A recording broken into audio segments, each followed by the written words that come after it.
सब ही खत्म नेस्तो नाबूद हो गए हैं। यानी कि काश्तकार की दुनिया ही उजड़ गई है इस वक्त। लोगों के खेत खलियान और ज़री अजनास है वो उससे मुतासिर हुए हैं, लोगों के ज़री ज़मीनें मुतासिर हुई है। हालत जो है पंजाब की ख़राब है, ना गाड़ियाँ आ रही हैं, फसलें भी ख़राब हुई हैं। चावल पे, आटे पे, हर चीज़ पे 100 रुपये बढ़ गए। तूफानी बारिशों, क्लाउड बर्स्ट और ग्लेशियाई झीलें फटने के साथ मूज और सैलाबी रेलों से पाकिस्तान में बड़े पैमाने पे तबाही हुई है। इसके साथ ही रही सही कसर भारत के पानी छोड़ने से निकल गई। खैबर पख्तूनख्वा और गिलगित बल्तिस्तान के बाद अब पंजाब और सिंध के सैकड़ों देहात ज़ेरे आब आ चुके हैं। मुल्क भर में अब तक 850 से ज्यादा कीमती जानों का ज़िया हुआ है। 40 लाख से ज्यादा अफराद मुतासिर हुए हैं। 5000 से ज्यादा मवेशी हलाक और लाखों मुतासिर हुए। बच जाने वाले मवेशियों को चारे की किल्लत का सामना है। सैकड़ों पोल्ट्री फार्म भी सैलाब की नजर हो गए। नुकसान सिर्फ यहाँ तक ही महदूद नहीं, सैलाबी रेलों से लाखों एकड़ रकबे पर फसलें और बागात भी तबाह हो चुके हैं, जिसमें से 13,26,000 एकड़ पंजाब, खैबर पख्तूनख्वा में 31,596 एकड़ पर ज़राई रकबा मौसमियाती आफत का शिकार हुआ है। जहां फसलें बच गईं, वहां सड़कें बह जाने की वजह से अजनास मार्केटों तक लाने में मुश्किलात का सामना है। इससे अंदाज़ा लगाया जा सकता है कि आने वाले दिनों में मुल्क भर में अशियाए ज़रूरिया की चीज़ों की किल्लत हो सकती है, जिससे महंगाई की नई लहर जन्म लेगी। किस किस फसल को ज्यादा नुकसान पहुंचा है, अजनास की किल्लत से बचने के लिए क्या इकदाम किए जा रहे हैं, तरसलात को किस तरह मुमकिन बनाया जाएगा, जबकि मार्केट में अभी से अशिया महंगे होना शुरू हो गई हैं। इस मामले पर हुकूमती मौक़िफ़ भी जानेंगे, लेकिन पहले नजर डालते हैं कि किन किन फसलों को ज्यादा नुकसान पहुँचा। सबसे पहले चलते हैं पंजाब। पंजाब बारिशों और सैलाबी रेलों से बुरी तरह मुतासिर हुआ है। जानी और माली नुकसानात अपनी जगह, इंफ्रास्ट्रक्चर और मुख्तलिफ फसलें तबाह होकर रह गई हैं। सूबे में चावल की तकरीबन 60% फसल तबाह हो चुकी। गन्ने की फसल को तकरीबन 30% नुकसान पहुंचा। सैलाब की वजह से इस साल कपास का पैदावारी हदफ तकरीबन 35% कम होने का इम्कान जाहिर किया जा रहा है। इसके अलावा हजारों एकड़ पर मकई और सब्जियों की फसलें भी मुतासिर हुई हैं, जिससे न सिर्फ बुनियादी खुराक की फसलों को बल्कि ज़रूरी बरामदात और मईशत को भी बड़ा धचका पहुंचा है और किसानों को अरबों रुपए का नुकसान बर्दाश्त करना पड़ेगा, जो अजनास की किल्लत से महंगाई का पेश खैमा साबित होगा। इस वक्त काश्तकार बहुत परेशान है, क्योंकि उसकी तमाम फसलें, उसमें मेन फसल चावल की है, फिर कपास की है, मक्की है, गन्ना है, तमाम किस्म की सब्जियात हैं, फ्रूट जिसमें किन्नू वगैरह जिसको कच्चा फल लगा हुआ था, वो सब ही खत्म नेस्तो नाबूद हो गए हैं। यानी कि काश्तकार की दुनिया ही उजड़ गई है इस वक्त। और जानवर और चारा जात, इस वक्त उसके पास जानवरों के लिए, उनको डालने के लिए, उनको खिलाने के लिए चारा भी नहीं है। गर्मी की सब्जियां जिस वक्त चल रही थी जितनी, उसमें भिंडी भी है, तोरी भी है, करेला भी है, कद्दू भी है, बैंगन भी है, टमाटर भी है। अच्छा, इसी तरीके से कुछ लोगों ने अगेती प्याज के लिए पनीरी भी लगाई हुई थी, वो भी खत्म हो गई। यानी कि ये तमाम चीजें, लाल मिर्च है, जो उसकी जद में आया वो खत्म हो गया। और दूसरी बात ये है, जहाँ पे अगेती सर्दियों की फसलें काश होती हैं, वो जो इस इलाके में काश हो चुकी थी, जिसमें गाजर, मूली, धनिया, ये सारी चीजें वो काश की, वो भी खत्म हो गई है। गवर्नमेंट से तो मैं यही गुजारिश करूंगा कि उस काश्तकार को इस काबिल बना दें कि अगली फसल वो काश कर सके।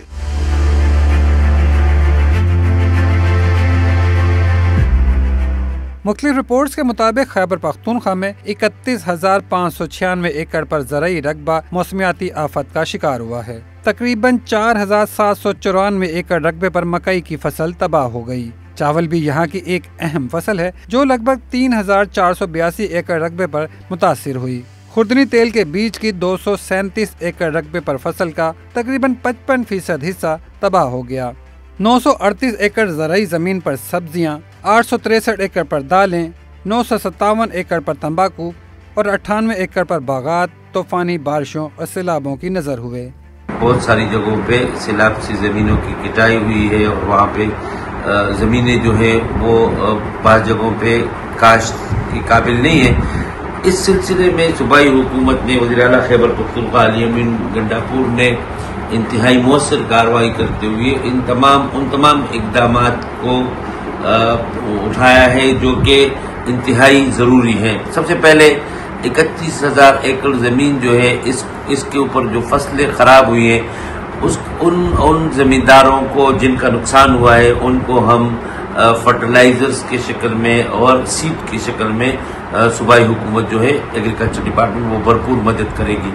दूसरी बात यह है कि हमने वज़ीर आला साहब ने 1 अरब रुपया पहले से अनाउंस किया हुआ है कि वो इन ज़मीनों के हवाले से इन ज़मींदारों को मुख्तलिफ शक्लों में मदद की सूरत में उनको फराहम की जाएंगी। इसके अलावा जो दूसरे इक़दाम उठाए गए, अगर आप साइल कंजर्वेशन के हवाले से जहाँ पे ज़मीन की कटाई हुई है या ज़मीन ख़राब हुई है, वाटर मैनेजमेंट के हवाले से जो हमारे मुख्तलिफ डिपार्टमेंट है उनको अपना अपना टास्क दिया गया है। अगर हमारे एग्रीकल्चर एक्सटेंशन के हवाले से जो इक़दाम है जहाँ पे अगर फ्रूट हमारे ख़राब हुए हैं, उनके प्लांट्स ख़राब हुए हैं, तो उन तमाम के लिए सूबाई हुकूमत जो है वो प्लानिंग कर रही है। दूसरी बात ये कि हमारे सूबे के अंदर मुख्तलिफ प्रोजेक्ट्स जो है वो एग्रीकल्चर डिपार्टमेंट के साथ काम कर रहे हैं जो कि बड़ी बड़ी मालियत के हैं। उनकी तरफ से भी जो मुख्तलिफ इलाकों में काम कर रहे हैं उनको डाइवर्ट किया जाएगा उन इलाकों की तरफ जहाँ पे सैलाब ने बहुत ज़्यादा नुकसान पहुँचाया है।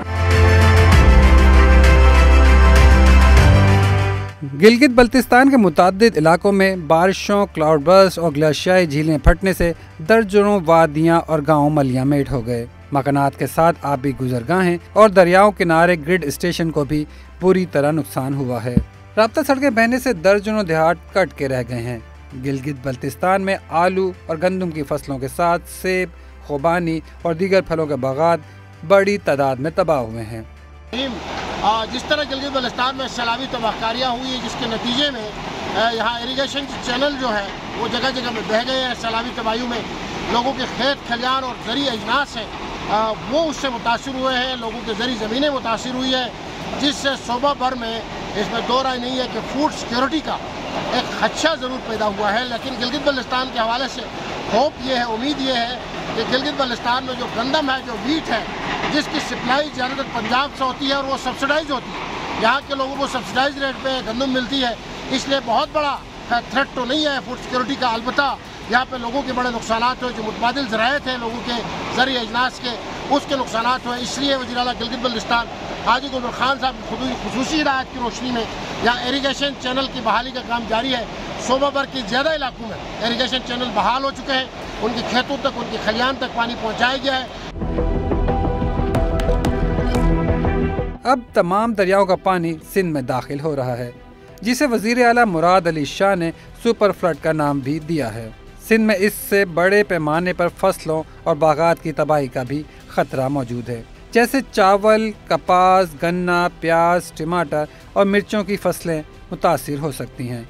इसके बावजूद कि सैलाब सिंध में दाखिल नहीं हुआ, मगर कराची में अभी से ही अशिया खुर्दोनोश की कीमतें आसमान से बातें करने लगी। सब्जियों और फलों की ही नहीं, आटा, चावल, दालें और दीगर अशिया की कीमतों में होशरबा इजाफा देखने में आ रहा है। हालत जो है पंजाब की ख़राब है, ना गाड़ियाँ आ रही हैं, फसलें भी ख़राब हुई हैं, माल भी ख़राब हुए हैं, तो इसकी वजह से डिमांड जो होती है वही डिमांड तो वही है, लेकिन जो सप्लाई पीछे दे रहा है वो बंद हो गई है। दुकानदारों में सामान लेना है और चावल पे, आटे पे, हर चीज़ पे 100 रुपये बढ़ गए, क्या करें भाई। मैं सामान लेने आया हूँ, हर आइटम पे जो है ना 100-70 रुपये किलो पे बढ़ गए।